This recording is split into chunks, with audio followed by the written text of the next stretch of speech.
Years ago, my dad met Harold through mutual friends, and they hit it off. I was 18 and in college when I met him, and we never had a close relationship. However, he always seemed to think of himself as a family friend, and was extremely infantilizing and condescending towards me. Every time I saw him, I'd try to tell myself it wasn't that bad, only for him to prove me wrong less than a minute later. Harold would disrespect my boundaries, say things like "you're not 19, you're a baby" while I was talking to other people, and patronize me, my education or my hobbies whenever he had the chance. He always noticed that annoyed me, to which he'd playfully ask if I hated him. I always said no, but only for my father's sake. The final straw came the day Harold interrupted a barbecue to say, "I really like you, even though you're an impolite brat." I was 20 years old. I'd been quiet all day, working on a paper during the barbecue, but replied patiently and politely whenever anyone addressed me. And even if that hadn't been the case, I knew he didn't have the right to talk to me like that.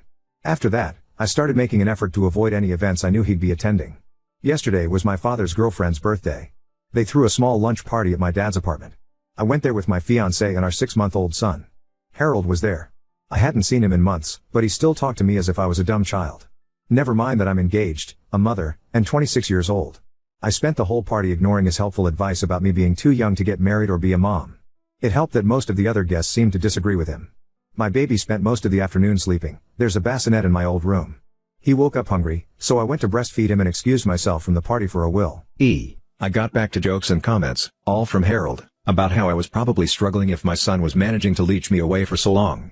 He went on to interrupt a conversation I was having with another of my dad's friends to question pretty much everything about my parenting. He doesn't even have custody of his daughter, by the way, and to make more comments about my age. I decided I couldn't take it anymore after he asked if I'd thought about giving my baby up for adoption. I got my son and told my fiancée we were leaving. We said goodbye to everyone except Harold. When we got to the door, Harold came to ask why we were leaving. I tried to make up an excuse, but he kept trying to make us stay. After a small back and forth, he jokingly asked if I hated him. And this time, I said, "Yes, I do. Can we go now?" He didn't say anything, and we left. On the way home, my fiancé said he was proud of me. My father called this morning to say the opposite, and we had a small fight, but ultimately decided to drop the subject. I'm sure this isn't over, but if it keeps going, it won't be because of me. This is far from my proudest moment, and a small part of me regrets it, but I'm done with that guy. Edit, Jesus Christ Superstar, that's a lot of comments. To answer some common questions, I don't think Harold is in love with me. Harold didn't tell me to give up my son, he asked if I'd thought of doing so when I got pregnant. It was still an awful question, especially since he interrupted a conversation I was having with someone else, my dad's girlfriend's pregnant friend, who was asking about my own pregnancy and delivery, to ask it. I don't like making a big deal out of things unless necessary. If I'm uncomfortable, I leave. If I don't like someone, I avoid them. It's usually less stressful. The fight between me and my father ended when I told him about the adoption comment. I don't think he gets that's not the only reason I left, but it was definitely what broke the camel's back. I really don't need my father to stop being friends with Harold. He's a grown man capable of making his own crappy decisions. I never told my dad I hated Harold because I never thought I had to like him in the first place. He's my father's friend, not mine. And I've been distancing myself from Harold since I was 20, meaning I haven't seen him much in the last 6 years. My fiancée was on the other side of the room and wasn't listening to Harold's comments. I filled him in when we got to the car. He's 100% on my side. Update 1. I'll start by addressing the very frequent assumption that Harold has feelings for me. I really don't think that's the case. His comments always came out as annoying and condescending, but never sexual. But I will say that your comments scared the shit out of me. And the fact that the general consensus was fuck Harold was weirdly heartwarming. I also want to add that, while I did regret what I said a little bit, I never doubted I'd done the right thing. I think most of my regret came from the fact that my 8 years of keeping the peace were over. It took some time for the relief to sink in. Truth be told, I've been wanting to do this since the barbecue incident, which was when I went from "I don't like that guy" to "I can't stand that guy." My father called Harold the day after I made my previous post. When confronted about the adoption comment, he tried to twist it as him being genuinely concerned about me being a mom so soon, and that he didn't think I knew what I was doing. He did apologize to my father. I don't buy any of that. The next day, my dad told me about the call. He said I should forgive Harold for what he thought was an honest misunderstanding. He also told me I should apologize too, since I'd overreacted by telling Harold I hated him for such a small reason. Many of Harold's past comments were made with my father close by. It often happened in the middle of conversations with our people, so he'd be too distracted to register them. He also wouldn't notice them most of the time. My dad doesn't pay enough attention to anything that doesn't either concern or anger him, and he'll most likely forget it until he gets angry at something else later anyway. He's like a meth head goldfish. We also have different definitions of what's offensive, so he'd never think they were a big deal. I told my father I wasn't exaggerating when I said I hated Harold, and that the adoption comment was far from being the only reason. I listed most of the condescending treatment and comments I could remember, including the ones from the party. He didn't remember any of them. I made it very clear that I'd hated Harold for years prior to the party, and that I had nothing to apologize for. I then stated that I'm no longer coming to any events Harold is invited to. My father doesn't need to stop being friends with him, or even stop inviting him to stuff, but he can no longer expect me to show up as well. I will ask him beforehand, and if he lies, I'll leave. My father called me dramatic, but I pointed out that I've been avoiding Harold for 6 years now and no one even noticed, so it clearly wasn't a problem. I've only seen him a handful of times since the barbecue incident, and only twice for more than a few minutes, the lunch party last week and another party back when I was pregnant. It clearly didn't ruin my father's life. I'm not obliged to like his friends any more than he is to like mine. There was some back and forth, but he agreed to my terms. We spoke yesterday about something else, and he mentioned Harold was upset. I ignored that. I'm not going NC with my father.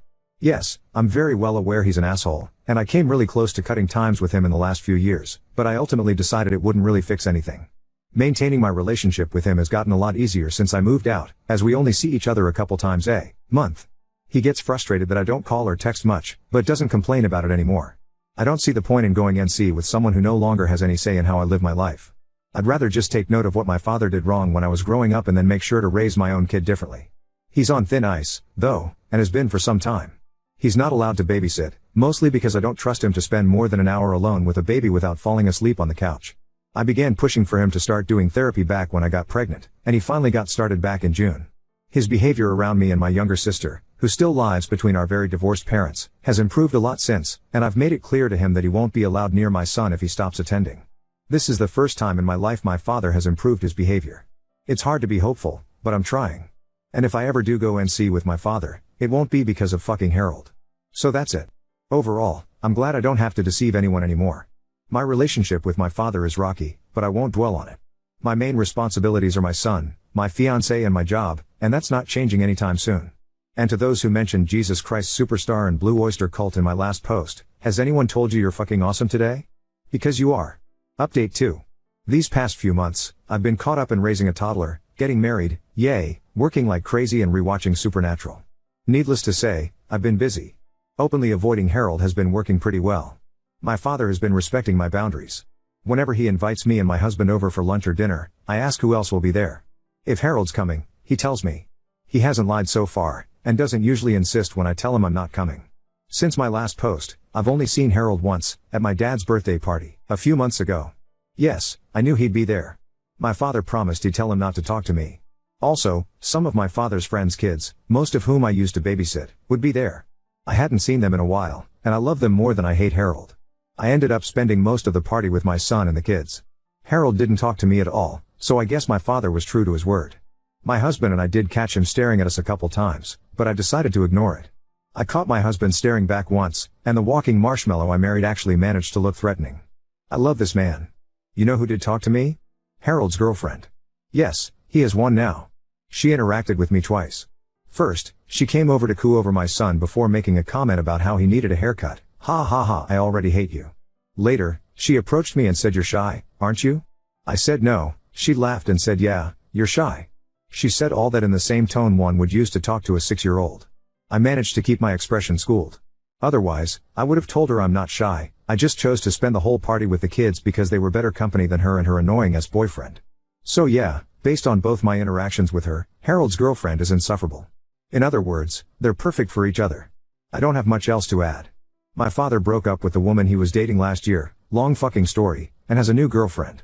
She is not annoying or psychotic, and I actually really like her. They won't last a year. My relationship with my father is still not perfect, by the way, but it has improved. He's actually started apologizing to me a lot more often. I don't know whether it's the therapy or the fact that motherhood has apparently made me terrifying, but I'll take it. And I'll give credit where it's due, he's a very good grandfather. I'm also glad my father is respecting this Harold bound. Ari. I very much don't want this man in my life. Honestly, I'm pretty satisfied right now.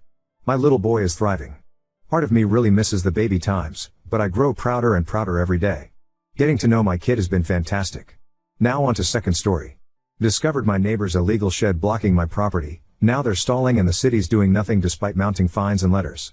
My dad owns a vacant but desirable property in NY, neither of us currently reside there. He is passing the property along to me so I can build a house to live there. The property has been in my family since 1937. It took about $10,000 for him to get the title cleaned up with a lawyer. Last spring I had a survey done that showed the neighbor's shed encroaches on the property by about 7, setback is 12, so needs to move around 19 back. The neighbor even said to my surveyor that my dad should just sell him the land. With this encroachment my dad is unable to pass along a clean title to me, and without a clean title I'm not able to secure a home building loan. I was going to work with the neighbor to amicably remove the shed, but he swiftly blocked my number and didn't answer his door when I was in town last August. I looked into the town codes and the penalty for the violation is $100 a week. He also does not have a permit for the shed, which is necessary per the town's code of any structure over 120 square feet requiring a permit. Since I didn't live there I got the city involved.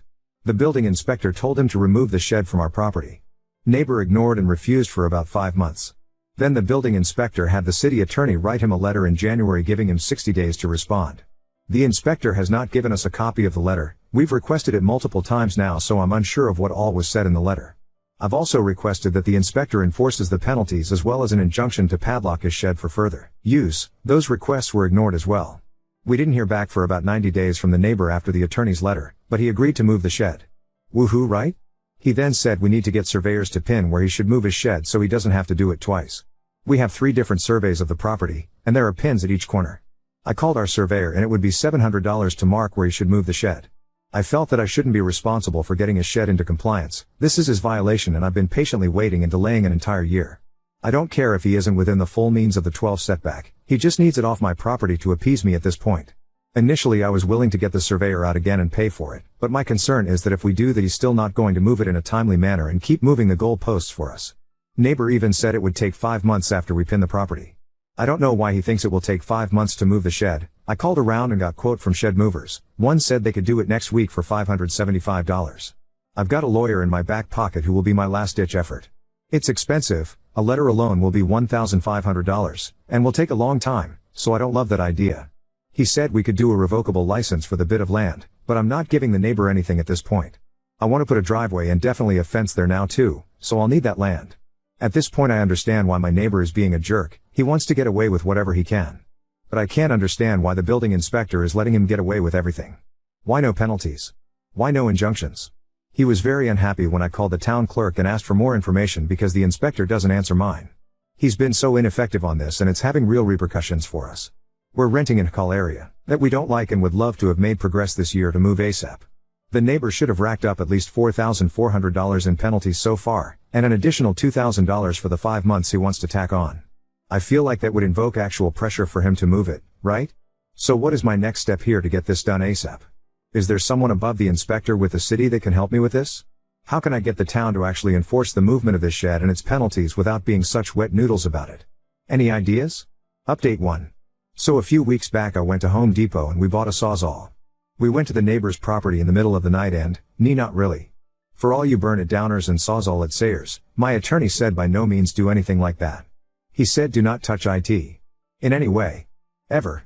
So thank you to everyone for the solid and rational advice of talking to attorneys and, as frustrating as it is, utilizing our government resources as recounted below, so I escalated this with the town and bothered them to no end. I got all the way up to the town supervisor and he was very frustrated on my behalf. I told him I've been dealing with this situation for a year, that the neighbor has been told to move the shed by the inspector and town attorney, that I've already had 3 surveys of the land to prove the encroachment, and that the property is properly demarcated with pins. He asked why the building inspector was having yet another surveyor go out there and said he would just have someone measure where the shed needs to be moved using the survey. He says he will personally get involved in this and will give neighbor 1 week to get a shed moved. I get a call back with him later that day with a junior building inspector, taking direction from the senior inspector while he's out of town, on the line and womp womp, he totally changes his tune.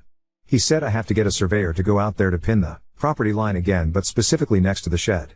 They could never answer me why it was my responsibility to pin a specific spot on my property for a shed that shouldn't exist there in the first place solely for the benefit of the neighbor figuring out how far back to move his shed to get it into compliance. I'm fuming now and I also figured out that the senior inspector forgot that I had sent him the 3rd survey showing the encroachment in the spring which should have began the penalty violations. He also didn't provide that to the neighbor who needed it and had been asking for it. He just thought I didn't provide the survey. Even the junior inspector was embarrassed and frustrated for his lack of help and thoroughness with my case. At this point I'm still adamant that I don't want to get another surveyor out there, it will just take too long. I talked to a lawyer that would be less expensive than a surveyor and pretty much said this was a slam dunk win that would enforce the removal ASAP. We're still trying to tread lightly though so we don't piss off my future home's building inspector too much with the threats of using an attorney, but we desperately need results. My dad's an engineer and comes up with an idea that we present to the junior inspector. We'll use the shed as the property line pin to mark the setback for the neighbor.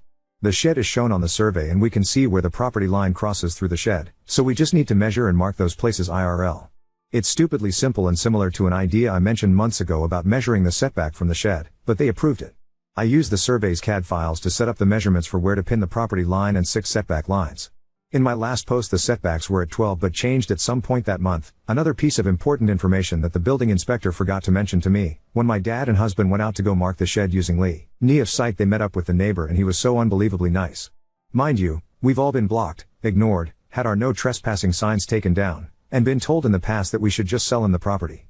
Now he's making friends with my husband, giving him a tour of his house, talking Scotch, sharing contractor info with him, etc. I'm baffled hearing this and don't trust it but welcome it for the moment. Then my husband tells me the neighbor's wife is rude to him and pissed that we didn't get the additional survey, didn't like that we were doing it this way, etc. The neighbor hushes her and she goes off to pout the rest of the day. My theory is that maybe the wife is the one doing all the blocking and snagging this up? The neighbor apparently had a heart attack earlier this year, so I wonder if she took over his communications. When this first started last year they mentioned that they tried to buy our property so their son could live on it. Apparently it's just her son, his stepson. I think she drove some of this conflict and he may be giving it up or just changing his tune after his heart attack. Ever since then he's been friendly toward us, which I'm relieved about. So after the pinning of the property line and marking the 6 setback, the building inspector approved our work and then gave the neighbor another month to get this scheduled with a mover and finally moved. After about a month and a half I didn't hear from the inspector, so we gave the town a call. It had been moved. We went forward with our final survey to confirm that our land is clear of encroachments. It's cleared, but neighbor only moved it 3.6 off the property line, short of the 6 setback. Woof. I got a letter today from the building inspector saying he passed it and the case is officially closed. I absolutely do not care that it's only 3.6 back instead of 6, I'm just glad he's off my land and can now move forward, but seriously? I don't know how this got approved, Ed, but I'm in awe of the incompetence of the inspector. I guess I'll just have to see what all I can get away with too. Anyways, that's my shed saga. Thanks for reading. After much back and forth, my dad, an engineer, suggested using the shed itself as a marker for the property line. Surprisingly, the junior inspector approved this. When my dad and husband marked the property line, the neighbor, once uncooperative, was suddenly friendly. After some delays, the shed was moved, though only 3.6 feet instead of the required 6 feet. Despite the inspector closing the case, I'm relieved it's off my land and can finally move forward, though baffled by the whole ordeal.